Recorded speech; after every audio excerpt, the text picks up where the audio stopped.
जय हिंद दोस्तों, गुरु study channel में आपका स्वागत है।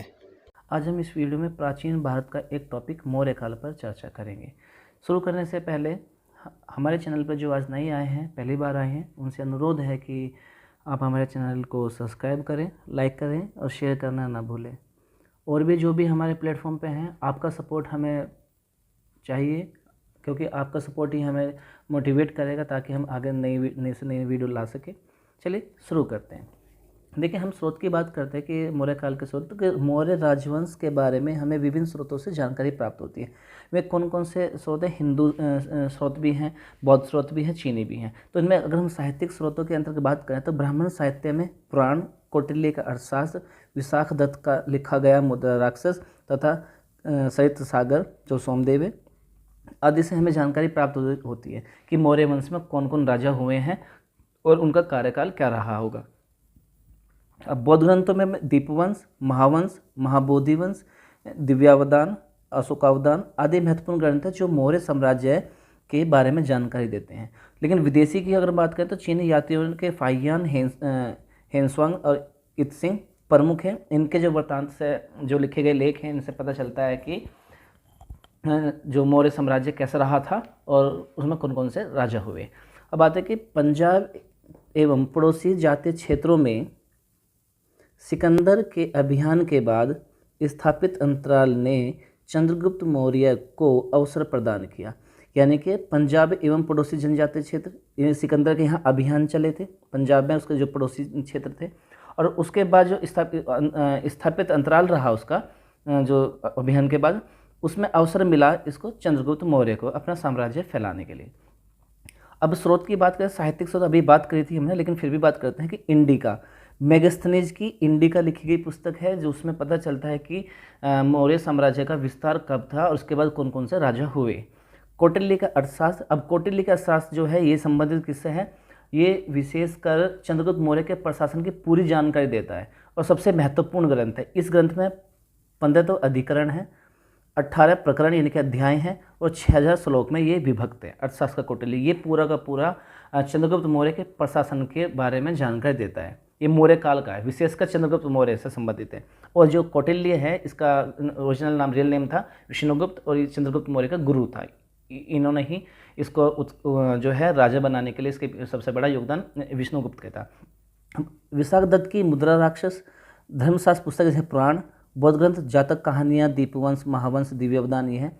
अगर पुरातात्विक स्रोत की हम बात करें तो हाथ सिक्के, जिसे पंचमार्क सिक्के भी कहा जाता है, उत्तरी काले पॉलिश युक्त मदभांड बर्तने जो हैं, पाटलिपुत्र के चंद्रगुप्त मौर्य का लकड़ी का बना दरबार, अशोक के अभिलेख एवं शिलालेख। अभिलेख जो ब्रह्मलिपि, खरोष्ट लिपि, अरामाइक लिपि, इनमें लिपि में लिखे गए हैं अशोक के अभिलेख, उनसे पता चलता है कि किस काल के थे, कैसे कैसे क्या था। चलिए आगे चलते हैं। अब बात करते हैं चंद्रगुप्त मौर्य की काल की। जो चंद्रगुप्त मौर्य का जो काल था 322 ईसा पूर्व से 298 ईसा पूर्व तक, लेकिन कुछ किताबों में यहाँ है 322, कुछ लोग 321 भी इसका कार्यकाल मानते हैं। तो चंद्रगुप्त मौर्य 321 322 ईसा पूर्व से 298 ईसा पूर्व तक चंद्र मौर्य का काल रहा। अब बात करते हैं कि चंद्रगुप्त मौर्य गद्दी पर बैठा। देखिए, चंद्रगुप्त मौर्य ने क्या किया, अपने गुरु विष्णुगुप्त, जो उसका गुरु था चंद्रगुप्त मौर्य का विष्णुगुप्त, इसके चाणक्य भी कहते हैं, उसकी सहायता से क्या किया, नंद वंश का एक शासक था जो धनानंद, अंतिम शासक था ये, इसके साथ युद्ध किया और युद्ध में इसे हरा दिया। और हराने के बाद मौर्य वंश ने अपने जो चंद्रगुप्त मौर्य ने क्या किया, अपने साम्राज्य की नींव रख दी, जिसका मतलब नाम आया मौर्य साम्राज्य। चंद्रगुप्त जो मौर्य की जाति को अगर बात करें तो कई विद्वानों में एक मत नहीं है कि भाई कोई इसको कुछ मानता है, कोई कुछ मानता है। अगर हम ब्राह्मण साहित्य की बात करें तो ब्राह्मण साहित्य में से शूद्र माना गया है। बौद्ध और जैन ग्रंथ इसे क्षत्रिय कहते हैं। लेकिन मुद्रा राक्षस में चंद्रगुप्त मौर्य के लिए वर्षल शब्द का प्रयोग किया गया है। चलिए बात करते हैं इसमें कि चंद्रगुप्त मौर्य ने धनानंद के साथ युद्ध किया और उस पर विजय हासिल करने के साथ साथ देश में ग्रीक शासन से मुक्त कराया। यानी कि जो धनानंद को हरा के, धनानंद के समय में ग्रीक शासन था, उसको खत्म करके और मौर्य वंश की स्थापना कर दी। उसने चाणक्य की सहायता से 322 ईसा पूर्व में मौर्य साम्राज्य की स्थापना की। ठीक है, यानी कि चंद्रगुप्त मौर्य का जो नाम था, चाणक्य का जो नाम था, चंद्रगुप्त मौर्य का जो था, इसका गुरु था चाणक्य, और चाणक्य यानी कौटिल्य भी कहते हैं इसको, कौटिल्य, और रियल नेम था इनका विष्णुगुप्त। विष्णुगुप्त इनका रियल नेम था। व्यास एवं बंगाल की खाड़ी के बीच के क्षेत्र को जीतने के बाद, किसके, व्यास और बंगाल की खाड़ी के बीच के क्षेत्र जितने जीते, किसने, चंद्रगुप्त मौर्य ने। जीतने के बाद चंद्रगुप्त मौर्य ने आंध्र प्रदेश, कर्नाटक, महाराष्ट्र, गुजरात एवं केंद्रीय क्षेत्रों पर आक्रमण कर उन्हें मौर्य साम्राज्य में मिलाया। यानी कि पहले क्या किया उसने, व्यास नदी और बंगाल की नदी के खाड़ी के जो बीच के क्षेत्र थे इनको जीता। उसके बाद इसने आंध्र प्रदेश, कर्नाटक, महाराष्ट्र, गुजरात और केंद्रीय क्षेत्र के में आक्रमण किया, यहाँ युद्ध किए। और युद्ध करने के बाद में जब इन युद्ध में हरा दिया राजा को और इनके साम्राज्य को अपने में मिलाया। इसलिए भारत के एकीकरण के लिए प्रथम प्रयास के रूप में चंद्रगुप्त मौर्य को श्रेय दिया जाता है। यानी कि पहली बार अगर बात करते हैं कि पहली बार पूरे भारत को जोड़ने का श्रेय, यानी एकीकरण का श्रेय किसको जाता है, चंद्रगुप्त मौर्य को जाता है, क्योंकि इसने अपने साम्राज्य का विस्तार किया था और विस्तार में आंध्र प्रदेश, कर्नाटक, महाराष्ट्र, गुजरात और केंद्रीय क्षेत्र को जीतकर अपने में राज्य में इसने मिलाया। 305 ईसा पूर्व में चंद्रगुप्त मौर्य ने सिकंदर के बाद तत्कालीन यूनानी शासक सेल्यूकस निकेटर को पराजित किया। यानी कि यूनानी जो शासक था उस सेल्यूकस निकेटर इसके साथ युद्ध किया और इसको युद्ध में हराया। इसके बाद सेल्यूकस ने चंद्रगुप्त मौर्य के दरबार में मेगास्थनीज नामक एक राजदूत भेजा। किसने, सेल्यूकस ने चंद्रगुप्त मौर्य के दरबार में, चंद्रगुप्त मौर्य के जो दरबार में क्या किया, मेगास्थनीज एक राजदूत था, इसको भेजा। ठीक है, इसके बाद कहते हैं कि जो सेल्यूकस ने चंद्रगुप्त मौर्य के दरबार में मेगास्थनीज को तो भेज दिया, लेकिन सेल्यूकस और चंद्रगुप्त के बीच वैवाहिक संबंध स्थापित हुए। दहेज के रूप में चंद्रगुप्त मौर्य को एरिया, अराकोसिया, जेड्रोसिया, पेरिपेनिसदई ये प्राप्त दे दिए गए इसको। तो चंद्रगुप्त ने सेल्यूकस को 500 हाथी उपहार में दिए। बाद में क्या किया, जो सेल्यूकस था इसको चंद्रगुप्त मौर्य ने उपहार में क्या दिए, 500 हाथी दिए। ठीक है, तो जैन स्रोतों के अनुसार चंद्रगुप्त मौर्य ने अपने जीवन के अंतिम चरण में पुत्र के पक्ष में सिंहासन छोड़कर जैन धर्म की दीक्षा ली। जैन मुनि भद्रबाहु के साथ श्रवणबेलगोला यानी कि कर्नाटक में जाकर उसने उपवास संलेखना द्वारा अपने प्राण त्याग दिए। श्रवणबेलगोला जैन धर्म का महत्वपूर्ण तीर्थ स्थल है। यहाँ पर ऋषभनाथ के पुत्र गोमतेश्वर की कायोत्सर्ग मुद्रा की मूर्ति बनी हुई है। इसके बाद करते हैं जो चंद्रगुप्त मौर्य किसका शिष्य बना, जैन मुनि भद्रबाहु का।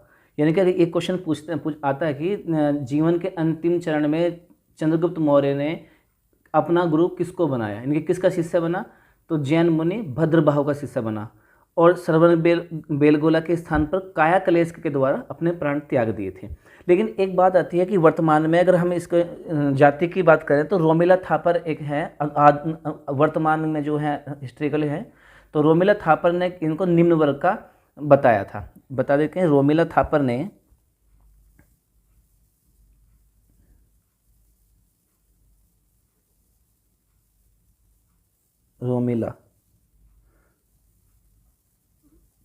ने चंद्रगुप्त को निम्न वर्ग का कहा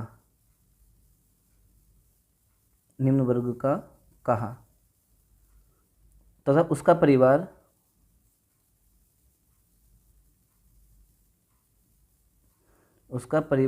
वैश्य था।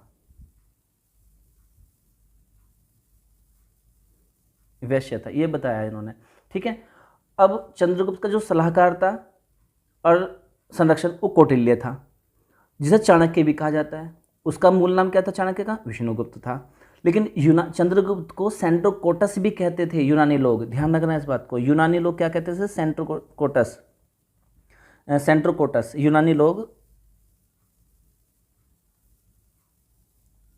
लोग चंद्रगुप्त को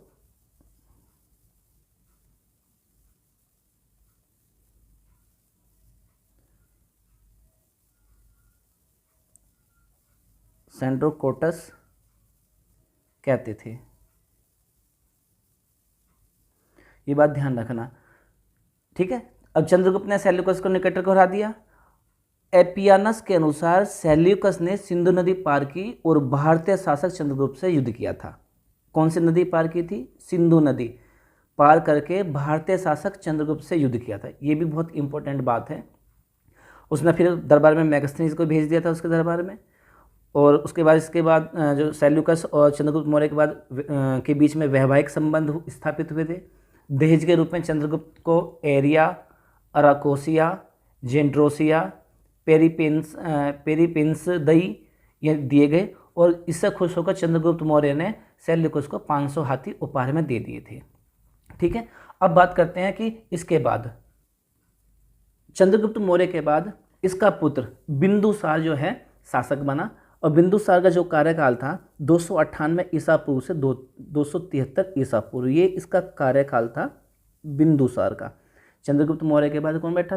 पुत्र, चंद्रगुप्त मौर्य का पुत्र बिंदुसार मौर्य साम्राज्य का अगला उत्तराधिकारी बना। लेकिन यूनानी लेखक बिंदुसार को अमित्रोकेटस कहते हैं। क्या कहते हैं? अमित्रोकोटस। इनके विदेशों से इसके अच्छे संबंध रहे हैं। ठीक है, तो चंद्रगुप्त मौर्य का उत्तराधिकारी बिंदुसार था। इसे अमित्रघात, इनके शत्रु विनाशक के नाम से भी जाना जाता है। बिंदुसार के अन्य नाम मधुसार तथा सिंगसेन थे। ठीक है, लेकिन ध्यान रखना इसमें कि जो इसका यूनानी लेखक क्या, इसको बिंदुसार को क्या अमित्रोकेटस, अमित्रोकेटस मैं लिख देता हूँ नाम इसका, अमित्रोकेटस के नाम से इसे संबोधित करते थे कौन? यूनानी लोग। ठीक है, लेकिन पिल्ली के अनुसार मिस्र के शासक फिलाडेल्फस टॉलेमी द्वितीय ने पाटलिपुत्र में डायनोसिनिया नामक दूत भेज दिया था। बात करते हैं आगे। तो बिंदुसार आजीविका संप्रदाय का अनुयायी था। इस संप्रदाय में क्रम की पूर्ण रूप से अवहेलना की गई थी। बिंदुसार के यूनानी शासक एंटियोकस ने अच्छे कूटनीतिक संबंध थे। एंटियोकस ने इसे दरबार में डाइमेकस नामक दूत भेजा। ठीक है, क्या नाम कौन भेजा? डाइमेकस एक नाम इसके दरबार में दूत भेजा था। बिंदुसार ने एंटियोकस से मदिरा, सूखा अंजीर तथा दार्शनिक भेजने का मांग की थी।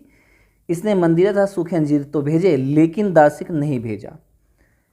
तिब्बत के बौद्ध सन्यासी तारानाथ ने बिंदुसार को 2 महासागरों के बीच की भूमि को जीतने वाला कहा, अर्थात प्रायद्वीपीय भारत। दिव्यावदान के अनुसार तक्षशिला में विद्रोह को बिंदुसार के पुत्र अशोक ने खत्म किया, जो उस समय उज्जैन का वायसराय था। अब बात करते हैं हम अशोक से पहले की और बात कि भैया जो एंथियोकस के अनुसार बिंदुसार ने एंटियोकस को कुछ मीठी शराब भेज दी, सूखे अंजीर भेज दिए और एक दार्शनिक भेजने का तो अनुरोध किया था। लेकिन बिंदुसार ने भारत के सुदूर दक्षिण क्षेत्र को जीतकर मगध साम्राज्य में मिला लिया। चाणक्य बिंदुसार का भी मंत्री था। ध्यान रखना इस बात का कि जो चाणक्य है वो चंद्रगुप्त मौर्य का तो था ही, लेकिन बिंदुसार का भी मंत्री था। ये जो बात तिब्बती लामा, तारानाथ तथा जैन अनुश्रुति से प्राप्त होती है कि भाई इसमें बताया इनमें लिखा गया है कि जो चाणक्य के बारे में बताया गया कि ये बिंदुसार का भी था। तो तिब्बती लामा, तारानाथ और जैन अनुश्रुति इनसे पता चलता है। चाणक्य के बाद जो है चाणक्य के 2 शिष्य थे, बहुत प्रिय शिष्य थे, एक राधागुप्त और खल्लाटक। राधागुप्त पहले नंबर पर था, दूसरे में खल्लाटक। तो खल्लाटक और राधागुप्त इसके महामंत्री बने थे। लेकिन दिव्यवदान से प्राप्त होता है कि बिंदुसार के काल में तक्षशिला में 2 बार विद्रोह हुए थे। एक विद्रोह को दबाने के लिए इसने अशोक को भेजा और दूसरे को दबाने के सुसी को भेजा था। तो हालांकि सुसी जो है अशोक से जो है थोड़ा सा मतलब कि किलसता था, लेकिन इसके भी प्रमाण नहीं मिलते। अशोक ने बताते हैं कि अशोक ने अपने 99 भाइयों की हत्या करके गद्दी पर बैठा था उसमें। तो यदि जब अशोक ने विद्रोह को दबाने के लिए अशोक गया था, उधर सुसी गया था। तो सुसी दोनों जीत कर ही आए थे। तो इसके बाद जब राजगद्दी पर बैठने की बात आई थी तो अशोक की बात आई कि अशोक जो है राजगद्दी पर बैठेगा। अब बात करते हैं कि अशोक महान अशोक, इसका जो कार्यकाल है 273 ईसा पूर्व से 237 ईसा पूर्व तक है। ठीक है, अब बात करते हैं कि बिंदुसार की मृत्यु, अब यानी कि अशोक बैठा कैसे था कि बिंदुसार की जब मृत्यु के बाद अशोक मौर्य साम्राज्य का शासक बना। ठीक है, इसके बाद क्या हुआ कि कुछ जैसे कि बौद्ध ग्रंथ है दीपवंश, उसके अनुसार अगर बात करें दीपवंश के अनुसार अशोक अपने 99 भाइयों की हत्या करके गद्दी पर बैठा था। करीब 4 वर्ष तक इसने संघर्ष किया। उसके बाद विधिवत जो विधि थी उसके अनुसार इसका राज्याभिषेक किया गया और 269 ईस्वी में 269 ईसा पूर्व में ये क्या हुआ, गद्दी इसका राज्याभिषेक हुआ। तो अशोक का जो राज्याभिषेक हुआ 269 ईसा पूर्व में हुआ था। ठीक है, अपने राज्याभिषेक के 8 वर्षों के बाद अशोक ने 261 ईसा पूर्व में कलिंग युद्ध किया था। ठीक है, अब अशोक के 3 नाम भी थे। ध्यान रखना इस बात का, अशोक को 3 नामों से जाना जाता था। इसके जो नामों का प्रयोग होता था, अशोक, देवानंद प्रियदर्शी और रक्षा। अशोक के 3 नाम, अशोक को जो 3 नामों से बुलाया जाता था, यानी कि पुकारा जाता है। इसके लिए अशोक के 3 नामों का प्रयोग भी हुआ। कैसे भी हम कह सकते हैं, अशोक, देवाना प्रियदर्शी और रक्षा, ये 3 नाम से संबोधित किया था। तो प्रथम बार अशोक नाम जो है मस्की के लघु शिलालेख में मिलता है। मस्की के लघु शिलालेख में मिलता है अशोक नाम पहली बार। दिव्यावदान में उसका जो प्राथमिक नाम अशोक मिलता है, दिव्यावदान में। पुराणों में अशोक का नाम अशोक वर्धन बताया गया है, लेकिन कल्हण की राजतरंगिणी के अनुसार अशोक ने कश्मीर में वितस्ता नदी यानी कि झेलम के किनारे श्रीनगर नामक नगर की स्थापना की। ठीक है, तो कलिंग युद्ध में हुए नरसंहार में विचलित होकर अशोक ने युद्ध की नीति को त्याग दिया। अन्य शब्दों में उसने भेरी घोष को धर्म घोष से स्थानांतरित किया। आगे चलकर उसने उपगुप्त के नेतृत्व में बौद्ध धर्म को अपना लिया। मोगलीपुत्र तिस ने 350 ईसा पूर्व में पाटलिपुत्र में होने वाली तीसरी बौद्ध परिषद की अध्यक्षता की। इसने बौद्ध धर्म के प्रचार प्रसार में श्रीलंका, दक्षिण भारतीय राज्यों, बर्मा, मध्य एशिया इत्यादि जगह पर अभियान भेजा। उसने यूनान में शांति दूत भेजे। अशोक के शासनकाल में सुदूर दक्षिण के क्षेत्र छोड़कर लगभग सभी उपमहाद्वीप एक छत्र शासन के अंतर्गत आता था। उत्तरापथ, तक्षशिला, अवंती राष्ट्र, उज्जैन, प्राची, पाटलिपुत्र, कलिंग, तोसली और दक्षिणापथ सुवर्णगिरी यानी कि महत्वपूर्ण प्रांत थे। लेकिन अब बात करते हैं थोड़ी सी और यहाँ पर कि भैया कल्हण की जो राजतरंगिणी थी उसमें अशोक ने जो है कश्मीर में वितस्ता नदी यानी कि झेलम जो थी उसके किनारे श्रीनगर नामक एक जो है शहर की स्थापना की थी। तो बात करते हैं अशोक के साम्राज्य में। तो अशोक के साम्राज्य में तमिल देश को छोड़कर संपूर्ण देश और अफगानिस्तान का बड़ा भाग शामिल था। अगर इसके हम राज्य की बात करें तो अशोक के साम्राज्य में क्या था, तमिल देश को छोड़कर संपूर्ण भारत, इनका पूरा का पूरा भारत और अफगानिस्तान का एक बहुत ही बड़ा भाग शामिल था। उसका विस्तार की अगर बात करें तो काबुल की तराई, कंबोज, गंधार के देशों में, दक्षिण में गोदावरी कृष्णा घाटी, आंध्र में देश इनके आंध्र के देश एवं मैसूर, पश्चिम में सोपारा, पूर्व में धोली और जोगढ़ तक इसका जो है साम्राज्य फैला हुआ था। सीरिया के पश्चिम एशिया यूनानी शासक इंडियोकस द्वितीय ने राज्य को स्पष्ट बताया इसके। ठीक है, लेकिन अगर दक्षिण की बात करें तो दक्षिण में चोल, पांड्य, सत्यपुत्र और केरल राज्य तक इसका फैला था। ठीक है, अशोक की जो राजभाषा थी वो क्या थी, प्राकृत, और लिपि क्या थी, ब्राह्मी थी। ये बहुत इंपॉर्टेंट पॉइंट है कि अशोक की राजभाषा कैसी थी, प्राकृत थी, और लिपि कैसी थी, ब्राह्मी थी। ठीक है, तो अशोक के जो 13वें शिलालेख से स्पष्ट होता है कि राज्याभिषेक के 8वें वर्ष 261 में अशोक ने कलिंग पर आक्रमण किया। अब ये बात किससे पता चलती है, 13वें शिलालेख से स्पष्ट होती है कि 261 में अशोक ने कलिंग पर आक्रमण किया था। इस युद्ध के करीब 1 लाख लोग मारे गए थे और 1.5 लाख युद्ध में बंदी बनाए गए। अब इससे क्या हुआ, इसका हृदय परिवर्तन हुआ, और हृदय परिवर्तन हुआ तो क्या हुआ भैया, हृदय परिवर्तन होने के बाद तो आदमी कुछ भी कर सकता है। तो इसने क्या किया, बौद्ध धर्म को अपनाया। ठीक है, बौद्ध धर्म अपनाया। बौद्ध धर्म के बारे में इसने जब सोचा कि बौद्ध धर्म को अपनाने से पहले अगर मैंने अपनी तलवार को इसी तरह से चलाता रहा तो पीछे तो कुछ भी नहीं बचेगा, आदमी तो कोई बचेगा ही नहीं, सब मर जाएंगे, मैं ही बचूंगा अकेला, और मैं अकेला क्या करूँगा। तो इसीलिए क्या किया गया, इसने अपना सब कुछ त्याग दिया और बौद्ध धर्म को अपना लिया था। तो 5 सीमांत यूनानी राजा के यहाँ अशोक ने दूत भेजे थे। एंटियोकस द्वितीय अवंती सीरिया में, टालेमी तुर्मे मिस्र, एंटीगोनस अंतेकिन मेसिडोनिया, मेगस मग सिरीन, अलेक्जेंडर यानी कि अलेक्सुंदर एपिरस, इन्होंने ये दूत भेजे।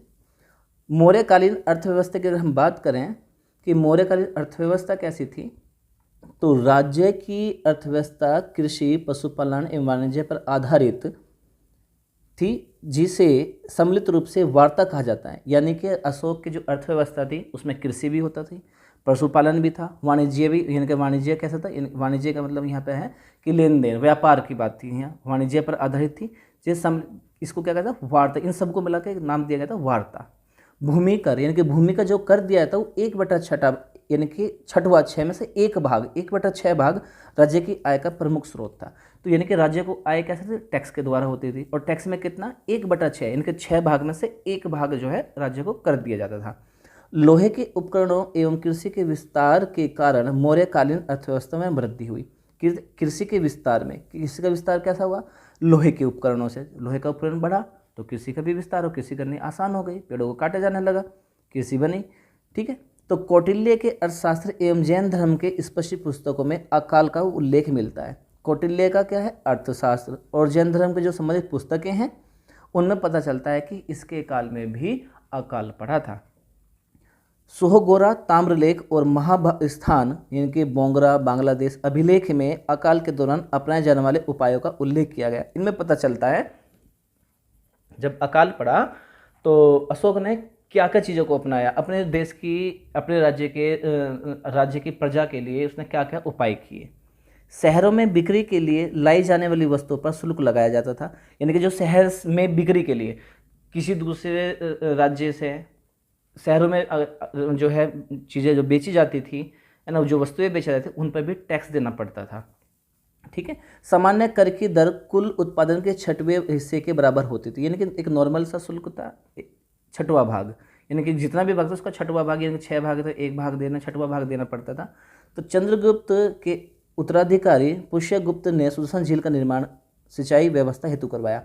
अब कृषि यहाँ से सिंचाई, कृषि के लिए कर की जाती है तो उसमें पानी की आवश्यकता पड़ी, तो पानी की उसमें व्यवस्था है तो वर्षा पर डिपेंड थे, या जो है नहरों से पानी लाया छोड़ा जाता था उनमें, तो इसलिए नदियों से। तो क्या किया, इस बात को देखते हुए चंद्रगुप्त के जो उत्तराधिकारी पुष्यमित्र था, गुप्त था, उसने क्या किया, एक सुदर्शन झील का निर्माण करवाया सिंचाई की व्यवस्था के लिए, ताकि सिंचाई में दूर से नहर वहाँ पास में हो जाए। तो भूमि पर अधिकार राजा एवं कृषक दोनों का था, यानी कि पहला तो राजा का तो था ही, किसानों का तो था ही, लेकिन उस पर राजा का भी था। निजी भूमि से प्राप्त आय भाग कहलाती थी। जो निजी भूमि का मतलब जो ऐसी भूमि जो राजा की थी, जिसपे वो राजा की थी, और जो किसानों की अपनी भूमि थी, उनसे जो प्राप्त आय होती थी उसे क्या कहते थे? भाग कहते थे। राजकीय भूमि को सीता भूमि कहा जाता था। सीता भूमि, राजकीय भूमि का, जो राज्य की भूमि थी, जो राजा के अंडर में आती थी ऐसी भूमि, उसको सीता भूमि कहा जाता था। मौर्य साम्राज्य में कठोर दंड का प्रावधान था। कर चोरी करने वालों को मृत्यु दंड की सजा दी जाती थी। ऐसे व्यक्ति जो कर नहीं देते थे, चोरी कर लेते, झूठ बोलते थे, ऐसे लोगों को क्या कहते हैं? मृत्यु दंड की सजा देता था। ठीक है, मौर्य साम्राज्य में दी जाती थी। लेन देन के लिए प्रमुख रूप से चांदी के आहत सिक्कों का प्रयोग किया जाता है, कि इसके जो सिक्के की बात करें तो चांदी के सिक्के, आहत सिक्के या पंचमार्क सिक्के, उनका प्रयोग किया जाता था। मुद्रा का उपयोग न केवल व्यापार बल्कि सरकार द्वारा अपने अधिकारियों को नगद भुगतान देने के रूप में भी किया था। मुद्रा का उपयोग न केवल व्यापार, यानी व्यापार में ही नहीं, बल्कि सरकार द्वारा अपने अधिकारियों को जो तनख्वाह दी जाती थी वो भी नगद भुगतान के रूप में दी जाती थी। वेतन एक वर्ष में 48,000 पर्ण से लेकर 60 पर्ण तक होता था। अब जो तनख्वाह दी थी 48,000 पर्ण से लेकर 60 पर्ण तक होता था। कार्य के लिए रखे गए श्रमिकों को कर्मकार कहा जाता था। अब बात आती है यहाँ पे, भैया देखो, यहाँ फिर कभी आप समझ जाओ कि भूल जाओ कि पर्ण क्या होता है, यहाँ थोड़ी सी आप समझ लेना। यहाँ पे बता देता हूँ, पर्ण 60 पर्ण और 48,000 पर्ण। ये 48,000 जो पर्ण था ये मंत्रियों का था, हम बता देते हैं। और जो 60 पर्ण था ये किसका था? सबसे कम वेतन होता था। ये छोटे मोटे जो सिपाही थे उनको सबसे कम वेतन था, ये छोटे मोटे अधिकारी को मिलता था। ठीक है, लेकिन ये पर्ण था क्या? ये पर्ण 3/4 तोले के बराबर होता है, यानी कि एक चांदी का सिक्का 3/4 तोले का, यानी कि एक सिक्के के, चांदी के सिक्के के बराबर होता था। ठीक है भाई, चलिए आगे चलते हैं। खनन, वन, नमक, शराब की बिक्री, हथियारों के निर्माण इत्यादि पर राज्य का एक अधिकार होता था, यानी राज्य का इसमें अपना अधिकार होता था। खनन पर, वन, नमक, शराब, इनकी जो बिक्री थी इस और हथियारों का जो निर्माण होता इन पर किसका अधिकार था? राज्य का था। उपक भाग 1/5, 1/3 कृत्रिम सिंचाई पर, कृत्रिम आर्टिफिशियल सिंचाई एवं पण्य कर 1/3 और 1/4 आपातकालीन कर दिया जाता था। काश्तकार को उपवास एवं भूस्वामी को क्षेत्रक कहा जाता है, यानी कि काश्तकार को उपवास कहा गया और भूस्वामी जो भूमि के मालिक थे उन्हें क्षेत्रक कहा जाता था। कर मुक्त गांवों को परिहारिका, जिन गांवों में कर मुक्त थे, जो गांव कर मुक्त थे, जो भी टैक्स पे नहीं करते थे, उन्हें परिहारिका, एवं जो गांव सैनिक आपूर्ति करते थे उन्हें आयुधिका कहा जाता था। कहा जाता था तथा जो गांव कच्चे माल की आपूर्ति करते थे उन्हें कुप्पीय कहा जाता था। मेगास्थनीज के अनुसार भारत में अकाल नहीं पड़ता था। मेगास्थनीज जो कहता है इसके अनुसार क्या होता है कि भारत में अकाल नहीं पड़ता था। ठीक है, अब बात करते हैं अन्य कर। जो और टैक्स थे कैसा, वर्तनी ये सड़क कर था, तरदे ये पुल कर था, सेतु फल फूल पर कल था, जो फल और फूलों पर जो कर दिया था उसे सेतु बोलते थे। पको दसनित्रे रोधे यह सड़क पर गंदगी फैलाने पर कर दिया जाता था। विष्टि बेगार कर था, ये हिरण्य नगर कर था। अब बात करते हैं व्यापार की कि भैया इसका जो व्यापार था वो कैसा था। ठीक है, देखिए इस काल में जो व्यापार था वो बहुत ही उन्नत किस्म का था। आंतरिक और बाह्य दोनों प्रकार से व्यापार होते थे। व्यापार जल व स्थल मार्गों से संपन्न होते थे। ठीक है, व्यापार जल एवं थल मार्ग दोनों से होते थे। पश्चिमी भाग में भरगुकच, सोपारा एवं पूर्वी भाग में ताम्रलिपि प्रमुख बंदरगाह थे। यानी कि अगर हम प्रथम मार्ग की बात करें तो उत्तरापथ में तक्षशिला होते हुए ताम्रलिप्ति जाने वाला मार्ग था। द्वितीय मार्ग कौन सा था, यह पश्चिम में पाटन से पूर्व में कौशाम्बी के समीप उत्तरापथ से मिलता था। तीसरा मार्ग था दक्षिण में प्रतिष्ठान से उत्तर से श्रावस्ती तक फैला था। और चौथा जो मार्ग था भरगुकच से उज्जैन होते हुए मथुरा तक जाता था। ये 4 मार्ग थे, इन मार्गों से व्यापार होता था। व्यापार में व्यापारी श्रेणियों में संगठित थे। इनका मुखिया श्रेष्ठी कहलाता है। इनके जो व्यापारियों का मुखिया होता था उसको क्या बोला जाता है, श्रेष्ठी कहते थे। श्रेणी न्यायालय का प्रधान महाश्रेष्ठी कहलाता है। यानी कि अब यहाँ पे किसको, न्यायालय का प्रधान, श्रेणी न्यायालय का प्रधान महाश्रेष्ठी कहलाता था। यानी कि जब से जो व्यापारी लोग थे इनमें इनका जो सबसे प्रमुख जो न्याय करता था उसे क्या बोला जाता, महाश्रेष्ठी बोला जाता। स्थानीय वस्तुओं पर 4% एवं विदेशों से आयातित वस्तुओं पर 10% बिक्री कर था। यानी कि जो स्थानीय अपने राज्य में जो वस्तुएं उगती थी उस पर 4% टैक्स दिया जाता था। लेकिन जो विदेशों से लाकर जो है दूसरे राज्यों से लाकर जो है वो की जाती थी, बेची जाती थी, तो उसमें क्या होता था, उसमें जो कर दिया था उसमें 10% बिक्री कर था। चीनी पट, चीन से आने वाले रेशम था। ये जो हम दूसरे देशों से मांगते थे, चीज़ें मंगवाते थे वे थी। चीनी पट बोला था चीन से आने वाले रेशम। पत्रोम पेड़ के पत्तों या रेशों से बनाए गए वस्त्र। दुकुल श्वेत एवं चिकना वस्त्र था। शौम एक प्रकार के रेशमी वस्त्र था। अब यह मौर्यकालीन सिक्के, तो मौर्यकालीन सिक्के इनके कौन कौन से थे, माशक ये तांबे का सिक्का था। काकणी तांबे का छोटा सिक्का था। सुवर्ण निष्क या पाद ये था सोने का सिक्का, ये इन नामों से जाना जाता। कृषापण कप्य रूप या पाद ये जो था चांदी का सिक्का था। पर्ण मौर्य काल में चांदी का सिक्का था जिसका भार 3/4 तोल के बराबर होता था। ठीक है, अभी मैंने पीछे बताया था 3/4 तोल के बराबर होता था, ये एक चांदी का सिक्का था ये। ठीक है, अब मौर्यकालीन समाज की अगर हम बात करें तो मौर्यकालीन समाज स्पष्ट रूप से 4 वर्गों में विभाजित था। ठीक है, कैसा था, 4 भागों। समाज में दास प्रथा, दास भी, यानी कि दास प्रथा थी, दास भी होते थे। ठीक है, सामान्यतः व्यवसाय के आधार पर समाज को विभिन्न जातियों एवं उपजातियों में विभाजित किया जाता था। इस समय वर्ण संकर विवाह या अंतर्जातीय विवाह का उल्लेख मिलता है। अंतर्जातीय विवाह एक जाति में, एक जाति से दूसरी जाति में भी होता था। अनुलोम एवं प्रतिलोम में विभाजित होता था। जो अनुलोम एवं प्रतिलोम में विभाजित होता था। कौटिल्य ने दासों की 9 श्रेणियों का उल्लेख किया है, जबकि मेगास्थनीज ने इसे अनुपस्थित बताया है। मेगास्थनीज ने भारतीय समाज को 7 जातियों में विभक्त बताया। 7 जातियों में, किसने, मेगास्थनीज बोल रहा है कि भैया इस काल में जो समाज था वो 7 जातियों में विभक्त था। यानी कि 7 जाति, शूद्र होगा, वैश्य, ब्राह्मण, पशुपालक, इस तरह से बहुत चीज़ें दी गई हैं, तो इस तरह से वो बटा हुआ था। जातक कहानियों के अनुसार इस समय अस्पृश्यता विद्यमान थी, छुआछूत भी विद्यमान थी। जातक कथाएं ऐसी बोलती हैं।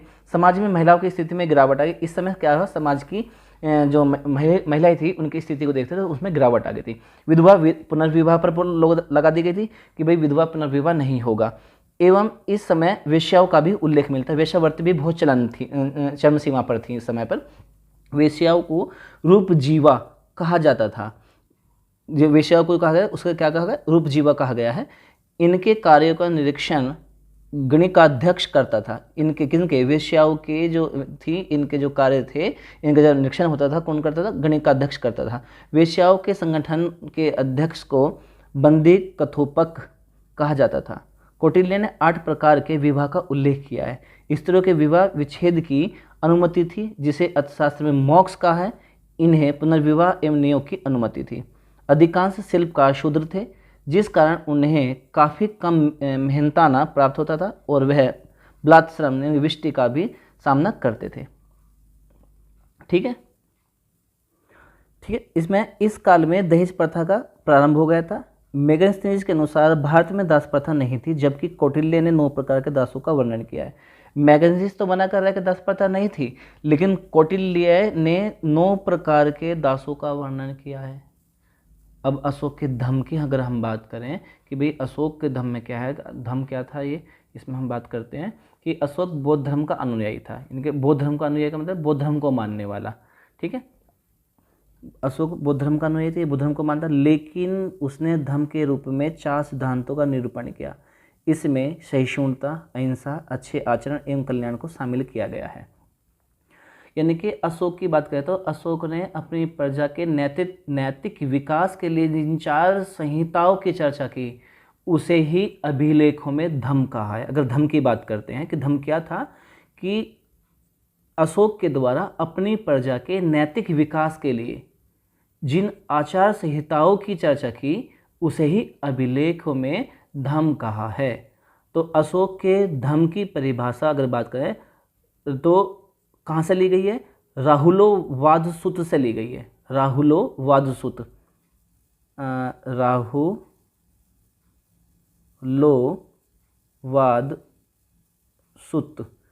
इससे ली गई है और इससे ली गई है। ठीक है, अब बात करते हैं कि धम्म के प्रोत्साहन के लिए धम्म महामात्र नाम का एक नया अधिकारी नियुक्त किया गया था। अशोक ने अपनी बेटी संघमित्रा को श्रीलंका में महिलाओं के बीच बौद्ध धर्म का प्रचार प्रसार करने के लिए भेजा। अशोक ने धम्म को केवल एक विश्वास के रूप में नहीं देखा जा सकता है, बल्कि यह सहिष्णुता पर आधारित व्यवस्था है। ठीक है भाई, नेक्स्ट बात करते हैं अशोक के अभिलेख एवं शिलालेख। यह मौर्यकालीन इतिहास में महत्वपूर्ण स्रोत है। इनके आकार के आधार पर इनको निम्न श्रेणियों में विभाजित किया गया है। वृहद या लघु शिलालेख, इन क्रमशः 16 और 2 हैं। वृहद और लघु स्तंभलेख क्रमशः 17 और 3 हैं। ये मेरठ, टोपरा, कौशाम्बी, सांची, सारनाथ, लोरिया, नंदगढ़, लोरिया, अर्राज, रामपुरवा, लुम्बिनी, नेपाल और गंगा घाटी के आसपास के स्थानों से प्राप्त किए गए हैं। भारत के राष्ट्रीय प्रतीक को अशोक के सारनाथ स्तंभ से लिया गया है। अशोक के नाम का उल्लेख केवल लघु शिलालेख में मिलता है। यह एक ऐसा पहला राजा था जिसने शिलालेखों के माध्यम से जनता को पर्यटन संवाद किया, यानी कि अपने जनता को संबोधित करने के लिए किसने किया? शिलालेखों के इस्तेमाल किया था इसने। ये पहला राजा था। इसके शिलालेख प्रमुख रूप से प्राकृत भाषा और ब्राह्मी लिपि में है। पाकिस्तान में मानसेहरा और शाहबाजगढ़ी के शिलालेख प्राकृत भाषा और खृष्टो लिपि में हैं। कंधार शिलालेख द्विभाषी हैं। इसमें यूनानी और अरामाइक भाषाओं एवं लिपियों का प्रयोग किया गया है। इनके पास बड़ी सेना एवं व्यवस्थित नौसेना थी। अशोक के 14 शिलालेख एवं उनकी विषय वस्तु धर्म प्रचार भेजने का उल्लेख 2, 5 व 13 शिलालेख में है। विदेशी राजाओं राज्य का उल्लेख 2, 5 व 13वें शिलालेख में है। दक्षिण राज्य संगम राज्य का उल्लेख 2 व 13वें शिलालेख में है। 5वें शिलालेख में अशोक ने स्वयं एवं अपने भाइयों के परिवार का उल्लेख किया है। किसने किया है? 5वें शिलालेख में स्वयं किया इसने, अशोक ने भाइयों अपने परिवार के और भाइयों के बारे में बताया गया है। अब शिलालेख और विषय बताते हैं। प्रथम शिलालेख है पशु बलि पर निषेध। द्वितीय शिलालेख चोल, चेर, पांड्य राज्यों का उल्लेख। चतुर्थ शिलालेख धर्मघोष। 7वां शिलालेख आत्मा संयम संप्रदायों के लिए सहिष्णुता। 9वां शिलालेख धम्मंगल। 11वां शिलालेख धम्मदान महादान, धम्म की व्याख्या। और 12वां शिलालेख है धार्मिक सहिष्णुता। तो ये बात इसके आगे शिलालेखों के बारे में। कनगनहली कर्नाटक से अशोक की पाषाण पर बनी प्रतिमा नाम के साथ मिलती है। इसमें राजा या राज्य अशोक कहा गया है। इसमें किसको? राजा को अशोक कहा गया है। भाबरू शिलालेख में अशोक ने बुद्ध धम्म तथा संघ के प्रति अपनी निष्ठा व्यक्त की है। रुमिनदेई अभिलेख से कर नीति की जानकारी प्राप्त होती है। ये प्राप्त होती है किससे? रुमिनदेई। किसकी नहीं? कर नीति की जानकारी प्राप्त होती है। अशोक ने गुर्जर अभिलेख में स्वयं को राजा अशोक कहा है। मस्की, गुर्जरा, नेट्टरू एवं उद्देगोलम अभिलेखों में अशोक का नाम उल्लेखित है। केंद्रीय प्रशासन की अगर हम बात करते हैं तो कौटिल्य के अर्थशास्त्र में शासन के विभिन्न विभागों अर्थात तीर्थों की चर्चा है, जिनकी संख्या 18 थी, और तीर्थ एवं महामात्य के जो है तीर्थ एवं महामात्य के एक महामात्य के अधीन था। ठीक है। मौर्य साम्राज्य प्रांतों में विभाजित था। चंद्रगुप्त मौर्य के समय 4 तथा अशोक के समय 5 प्रांत कलिंग विजय हो गए थे। प्रांतों को चक्र कहा जाता था। ये प्रांत की बात करें यहाँ राजधानी की। उपरापथ यानी कि पश्चिमोत्तर, तक्षशिला राजधानी तक्षशिला, दक्षिणापथ इसकी राजधानी श्रवणगिरी, अवंती यानी कि पश्चिमी प्रांत था, इसकी जो राजधानी थी उज्जैन थी, मध्य देश या प्राचीन पूर्वी प्रदेश की इसकी जो राजधानी थी पाटलिपुत्र, और कलिंग इसकी राजधानी थी तौसली। मौर्य साम्राज्य का विभाजन निम्न प्रकार था। पहले था साम्राज्य, फिर प्रांत, मंडल, आहार विषय, स्थानीय, द्रोणमुख, खारोटिक, संग्रह और ग्राम। यानी कि सबसे छोटी इसके साम्राज्य की सबसे छोटी इकाई थी ग्राम। ग्राम से बड़ी थी संग्रह, ग्राम कई ग्रामों को जोड़कर संग्रह, और कई संग्रह को जोड़कर खारोटिका, और कई खारोटिका को जोड़कर द्रोणमुख, और कई द्रोणमुखों को जोड़कर स्थानीय बनाया गया, और स्थानीय का आहार विषय बनाया, और फिर मंडल बना, फिर चक्र प्रांत बना, और फिर साम्राज्य बना। इससे पूरा साम्राज्य बना जहाँ पर जो है अशोक जो है शासन करता था। जिले को विषय आहार कहा जाता था, जिसका मुख्य विषयपति होता था, जिसे मैगस्थनीज ने एग्रोनोमई कहा है। जिले में ही युक्त, राजयुक्त एवं प्रादेशिक अधिकारी होते थे। प्रादेशिक संभागीय आयुक्त के समान होता था। रज्जुक आधुनिक जिलाधिकारी होते थे, क्योंकि ये न्यायिक कार्य भी करते थे। प्रशासनिक अधिकारी को बढ़ते हुए पदसोपानात्मक व्यवस्था कैसी है? पहला गोप, फिर स्थानिक, युक्त, रज्जुक, प्रादेशिक, विषयपति, समाहर्ता, महामात्य, प्रांतपति और राजा। यानी कि सबसे छोटी इकाई होती थी प्रशासन में गोप की। गोप से बड़ा होता था स्थानिक, स्थानिक से बड़ा होता था युक्त, युक्त से बड़ा था रज्जुक, रज्जुक से प्रादेशिक, विषयपति, फिर समाहर्ता, महामात्य, फिर प्रांतपति और फिर राजा। राजा सबसे बड़ा होता था।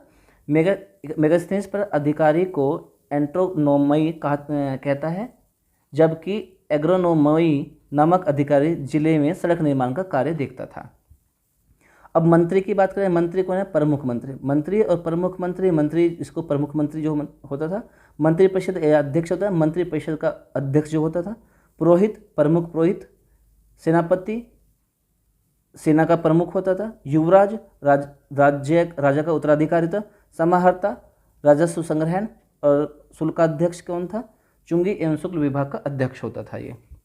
न्याय व्यवस्था की अगर हम बात करते हैं तो सम्राट, सर्वोच्च एवं अंतिम न्यायाधीश था। 2 प्रकार की अदालत थी, एक धर्मस्थानीय, एक कंटक शोधन। धर्मस्थीय दीवानी अदालत कहा जाता है। इसका प्रमुख व्यवहारिक होता था। फौजदारी अदालत, इसे कंटक शोधन को फौजदारी अदालत कहा जाता था। इसका प्रमुख प्रदेष्टा होता था। जनपद के न्यायाधीश को रज्जुक कहा जाता था। चोरी एवं लूट के मामले को साहस कहा जाता था। इसे धर्मस्थीय न्यायालयों में पेश किया जाता था।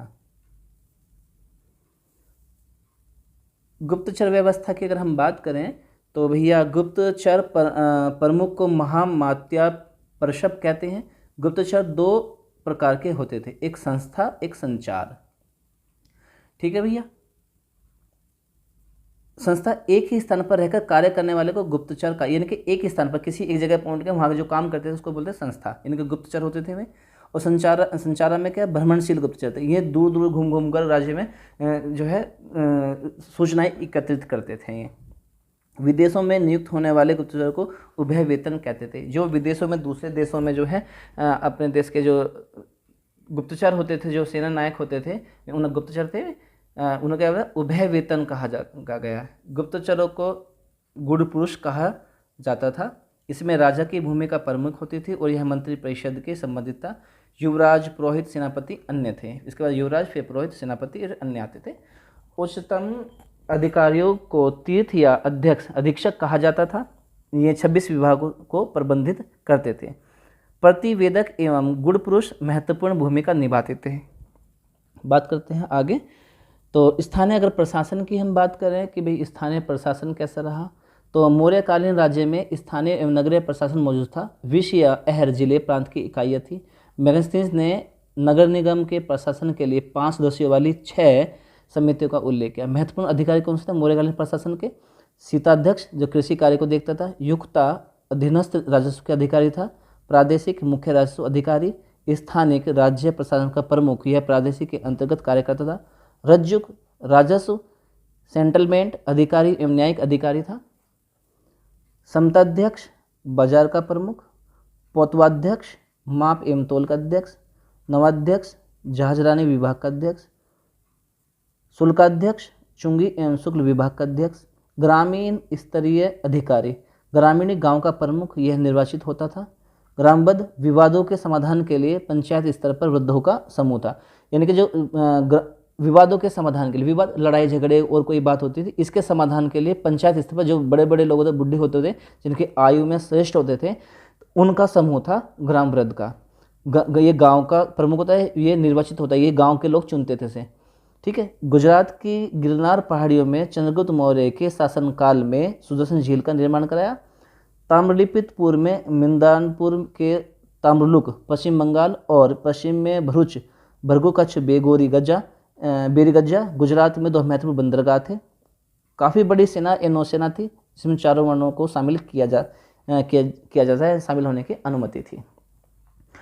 राजा मित्र दुर्ग अमात्य जनपद कोश सेना को कौटिल्य द्वारा राज्य के सप्तांग सिद्धांत के प्रतिपादित किया गया। मौर्य काल के उत्तराधिकारी और उनकी स्थिति की भी बात करते हैं। यह प्रशस्ति क्या है?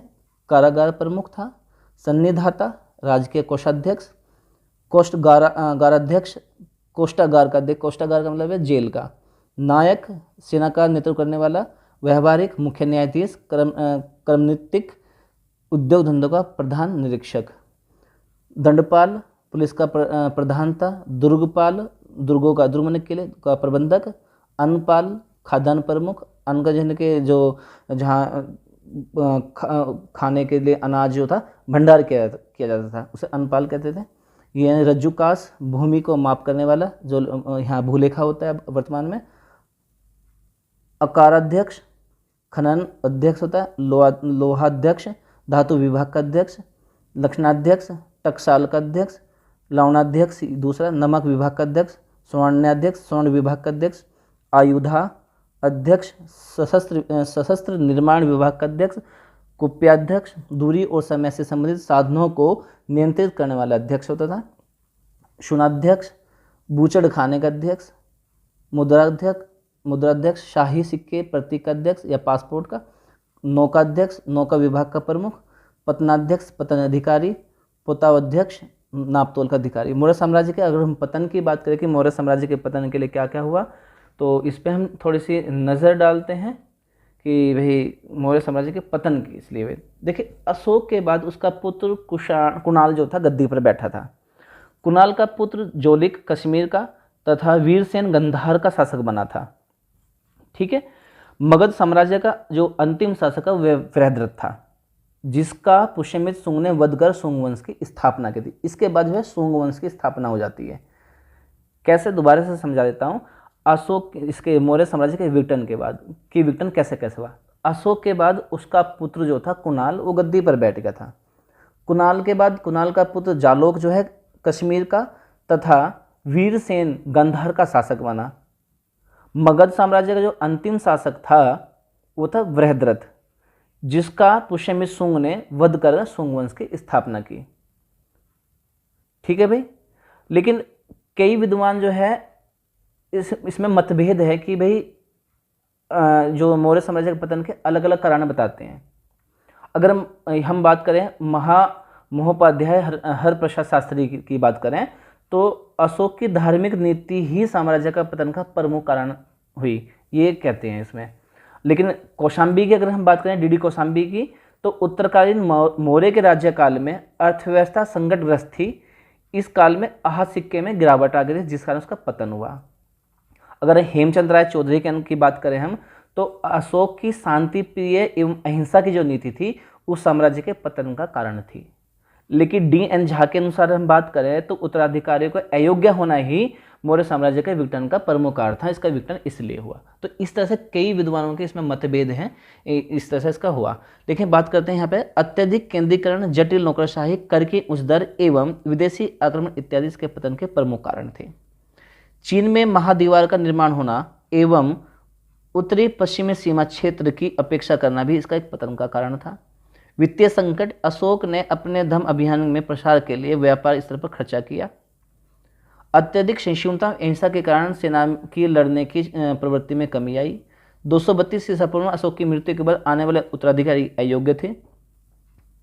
मौर्य सेना के कमांडर पुष्य सुंग ने अंतिम मौर्य शासक वृद्धरथ की हत्या की और 150 ईसा पूर्व में सुंग वंश की स्थापना कर दी। धार्मिक कर्मकांड पर प्रतिबंध लगाने के कारण अशोक से ब्राह्मण नाराज थे और उन्होंने पुष्यमित्र सुंग का समर्थन किया, जो एक ब्राह्मण थे। पुष्यमित्र सुंग ने मौर्य राजा को पराजित कर सुंग वंश की स्थापना की। इस तरह से जो है मौर्य साम्राज्य का पतन हुआ और इसी के साथ भी हमारा मौर्य साम्राज्य का जो चैप्टर था वो भी समाप्त होता है। आशा करूँगा कि आपको ये वीडियो पसंद आई होगी। अगर आपको कोई भी चीज़ में समझ नहीं आई है तो कृपया कमेंट करके मुझे बताएं, मैं उसके लिए आपको फिर एक वीडियो बनाकर उन चीज़ों को मैं समझा दूंगा। तब तक के लिए मिलते हैं। मुझे जो इसमें गलती हुई है, सॉरी, कोई गलती हुई हो तो मुझे माफ़ करना। वैसे मैंने अपनी पूरी कोशिश की है आपको समझाने के लिए। ठीक है, मिलते हैं एक नई वीडियो के साथ। तब तक के लिए जय हिंद, जय भारत। चैनल को लाइक करें, शेयर करें और सब्सक्राइब करें। धन्यवाद।